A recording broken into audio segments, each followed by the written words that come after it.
Amigos e amigas, canal do Xavier, eu sou o Xavier. Gente, hoje a nossa conversa vai ser a respeito de uma comemoração, de um dia comemorativo que já passou. Hoje é dia 15, já passou da meia-noite, então é dia 15 de maio. E essa data comemorativa é o dia 13 de maio, que é o dia da abolição da escravatura no Brasil. É também conhecido como o dia da promulgação da Lei Áurea, da assinatura pela Princesa Isabel da Lei Áurea e a data da libertação dos escravos. Essa data perdeu um pouco a sua relevância, digamos assim, a partir do momento que uma outra data, nomeadamente o dia 20 de novembro, onde é comemorado o dia de Zumbi dos Palmares, dia da consciência negra. Isso tomou vulto, tomou forma, porque a comemoração do dia 13 de maio era entendida, e é entendida até hoje, como uma espécie de apropriação do Império, do Estado brasileiro, das forças políticas preponderantes e, portanto, ocupadas pela elite branca do país, né? A apropriação dessa elite branca de um evento que foi resultado, principalmente, segundo o movimento negro e as lideranças negras do Brasil, foi resultado na verdade, da luta do povo negro. Bom, de qualquer forma, isso é uma questão em discussão, mas de qualquer forma, a gente tem que atentar para algumas questões, penso eu. Em primeiro lugar, antes que alguém diga que eu não estou no meu lugar de fala, eu devo dizer que discutir essa questão da escravidão, da discriminação racial, da igualdade de direitos para as pessoas de todas as etnias no Brasil, etc., eu acho que isso é uma obrigação e um direito de todo brasileiro. De todo brasileiro. Né? Na verdade, como essa questão racial é uma questão mundial, eu acho que é um direito de todo ser humano. De todo ser humano. É óbvio que as pessoas, e eu vou buscar esse norte, as pessoas têm que ter uma preocupação com o outro, né? Com os outros, e principalmente com aqueles mais atingidos pela questão que se discute. Portanto, tem que se haver um certo cuidado quando se abordam determinados temas. Esse cuidado eu vou tentar seguir nessa minha explanação. Mas eu queria fazer aqui uma defesa do dia 13 de maio, porque independente de ter havido, e realmente houve, uma tentativa do Império, né, de receber os louros, né, dessa libertação dos escravos, que na verdade foi um processo que veio se arrastando desde, por exemplo, da lei do ventre livre de 1871, da lei dos sexagenários de 1885, e de uma pressão realmente da sociedade. Os movimentos anti-escravistas no Brasil, eles se espalharam naquela época e culminaram com a Confederação Abolicionista, que foi uma espécie de uma amálgama, né, de uma junção de todas essas centenas, havia 200 e tantas associações abolicionistas no Brasil no período. É interessante notar também que várias personalidades da cultura nacional se envolveram nesse movimento abolicionista que tomou conta do Brasil. Gente, a gente tem que perceber o seguinte, vamos voltar lá no tempo histórico, né? O Brasil era um país que economicamente estava sustentado pela sua produção agrícola nas grandes fazendas, né? Essa era a base econômica do nosso país, naquele período, na segunda metade do século XIX. E nesse sentido, o sistema escravista estava na base dessa base econômica. Era um sistema onde você tinha o senhor, o dono das fazendas, os donos das fazendas, né, os grandes proprietários de terra, e a mão de obra utilizada nessa fazenda era mão de obra majoritariamente, quase totalmente mão de obra escrava. Então, essa era a base econômica do império do nosso país naquela época. Então, as pessoas que envoltas na política, as pessoas que estavam mais ligadas à questão governamental e tal, eram egressos dessa elite proprietária de terras. Então, o imperador, né, o governo imperial, ele tinha muita dificuldade em contrariar os interesses dessa elite que dava sustentação ao próprio governo. Quando a princesa Isabel assina a Lei Áurea, o que acontece ali, na verdade, é o ápice de um processo de pressão de pessoas da sociedade civil, de libertos, de livres brancos, sem dúvida, né? Há diversos. Joaquim Nabuco, por exemplo, foi um grande abolicionista e um homem da elite brasileira, um homem que, inclusive, vindo de família proprietária de terras e que tinha escravos. Mas houve também outras figuras, houve figuras que eram da cultura nacional, da política, e que eram negros, como, por exemplo, os irmãos Rebouças, como, por exemplo, o Luiz Gama.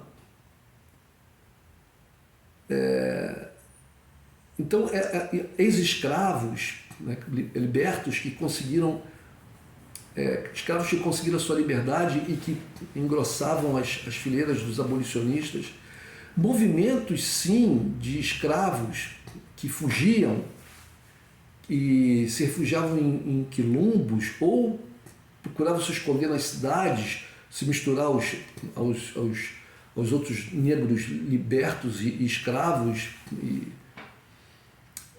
Mas a gente não pode esquecer que nós vivemos num período completamente diferente do de hoje, né, gente? A gente não pode esquecer disso. A gente tem que atentar para o fato de que não havia essa rapidez de comunicação que nós temos hoje, e que o sistema, se hoje, no século XXI, no ano de 2022, né, nós temos ainda uma disparidade muito grande entre as pessoas, na população brasileira, entre as pessoas brancas e as pessoas negras, imaginem como não era no século XIX.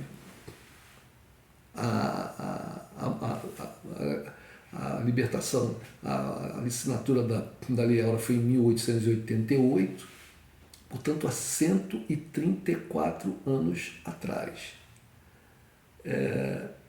Essa diferença era de tal ordem que a quantidade de pessoas negras, ou mesmo pessoas mestiças, que tinham alguma relevância na sociedade, né? Seja como intelectuais, como artistas, como empresários, proprietários de terras, etc., de pessoas negras era mínima. Se hoje é pequena, naquela época era mínima. Então é até digno de nota que nós tivéssemos personalidades que se tornaram vultos da nossa cultura, vultos eminentes da nossa cultura, como, por exemplo, eu acabei de citar aqui, Luiz Gama, André Rebouças, etc. Mas essas pessoas eram uma minoria muito pequena, muito pequena. Então, se não houvesse a participação, o empenho, né, a disposição de uma parcela da população branca que consciente da questão do horror, do absurdo que era a escravidão, muito dificilmente aquilo teria acontecido naquela época. Volto a dizer, porque a base econômica do Estado Nacional Brasileiro era a grande propriedade rural, e a base dessa grande propriedade rural, né, a base laboral, era a mão de obra escrava. Então, para reverter essa circunstância, essa condição, sem o apoio, sem o envolvimento, sem o empenho de pessoas brancas, seria muito difícil, muito, muito, muito difícil. É bom a gente notar o fato, a gente se atentar para o fato que 4 anos depois de ter sido assinada a abolição dos escravos, o Império cai. O Império é deposto por um golpe militar. E desde a libertação dos escravos, desde 1888, praticamente, quer dizer, você tem no processo ali da segunda metade do século XIX, você tem uma manifestação, uma mobilização crescente da sociedade em prol da libertação dos escravos, que era a questão era essa. Não podia se falar em igualdade, não se podia se falar em assistência social para as populações mais pobres, mais carentes e tal, se nós vivíamos uma situação de escravidão. A questão era a eliminação, em primeiro lugar, da escravidão.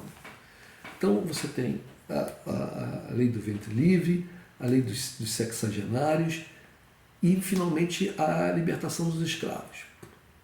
Já anteriormente tinha cessado o tráfico negreiro, né? Tráfico de escravos, mas você culmina com a libertação dos escravos. 4 anos depois vem um golpe militar que derruba o Império. E daí para frente nada mais foi feito em prol das populações negras. Ou seja, os escravos foram libertos e foram entregues à sua própria sorte. E como havia obviamente um distanciamento muito grande entre as duas populações, a branca e a negra, em relação a condições econômico-financeiras, de qualidade de vida, etc., num sistema capitalista, os brancos saem na frente por causa das suas vantagens e os negros com um tremendo prejuízo. Então, a diferença abissal entre as duas populações continua por décadas e décadas, até que lentamente, né, já muito recentemente, a gente começa a ter uma tentativa, né, tentativas, buscas, um empenho maior da sociedade para se combater essas desigualdades imensas existentes. E hoje em dia nós temos... Bom, aí depois vem as leis contra o racismo e todos os processos as ações afirmativas que são implementadas muito lentamente a partir do final do século XX, início do século XXI, com tomam mais vulto, né? As chamadas cotas para o ensino e tal. E hoje em dia a gente vê, inclusive, até na mídia, em geral, por parte das empresas de mídia, que são empresas privadas, né? uma tendência a se colocar uma participação maior das pessoas da população negra no Brasil, participando também como dando visibilidade a essas pessoas. Hoje em dia, maio de 2022, a gente vê ainda constantemente na mídia casos e casos de agressões racistas absolutamente horríveis, horrorosas, que acontecem quase todo dia. Pessoas que ofendem, agridem as outras pelo simples fato dessas outras pessoas serem negras. A gente vê na mídia constantemente pessoas que são libertas pelos organismos de polícia, etc., de justiça, que são libertas de condições de escravidão, a chamada escravidão moderna, e essas pessoas são majoritariamente, quase a totalidade são pessoas negras, pardas, etc. Ou seja, mas vem nas últimas décadas tem havido uma nova onda de luta contra essa distinção absurda que existe na sociedade entre as pessoas negras e entre as populações negras e as populações brancas. Então, voltando lá ao 13 de maio, o 13 de maio foi um processo, eu penso, muito importante. Se ele não tivesse havido, nós estaríamos ainda mais atrasados nessa condição, nessa condição de racismo estrutural que se vive no Brasil até hoje, né? Então eu acho que deve-se sim festejar, comemorar, lembrar o 13 de maio, e inclusive até a própria figura da imperatriz, da princesa Isabel, da imperatriz, não, da herdeira do trono, que acabou não levando, porque foi derrubada, o império foi derrubado, mas a própria princesa Isabel deve ser lembrada não como, vamos dizer assim, como uma usurpadora da luta negra. Eu acho que não foi bem esse papel que ela representou, porque o Império Brasileiro, como eu falei aqui, o imperador, na figura de Dom Pedro II, quando a gente compara Dom Pedro II com aqueles que vieram depois, os generais, os marechais generais que ocuparam o governo brasileiro, e mesmo depois os presidentes civis, demorou muito tempo para aparecer no comando do país uma figura com uma característica tão positiva como teve Dom Pedro II para o Brasil. Demorou muito tempo. Então é como se a gente tivesse fazer um resgate. A princesa Isabel, ela era uma mulher que tudo indica, as pesquisas históricas indicam, era uma mulher muito, muito devotada à família, era uma mulher muito religiosa. Inclusive, figuras conhecidas que eu citei há pouco, como André Rebouças, que era um homem negro, engenheiro e tal, quando a família imperial vai embora no exílio, ele vai junto com a família imperial. Ele vai junto com a família imperial. Volto a dizer, as pessoas estão inseridas num tempo, num momento histórico, onde elas estão cercadas por uma série de condicionantes. E nem sempre é possível para essas pessoas, nem sempre não, quase nunca é possível para essas pessoas libertarem-se completamente desses condicionantes, muito dificilmente. Então, o governo imperial, ele tinha mãos atadas, né, fortemente com relação à questão da escravidão.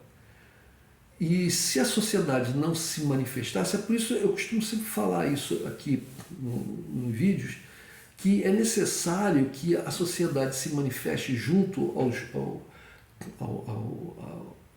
ao governo, né, frente aos seus governos, mesmo frente àqueles governos que são progressistas, que são governos com um caráter, um cariz social, que são de esquerda, para que esse governo, pressionado, demande, né, em direção aos interesses dessa sociedade.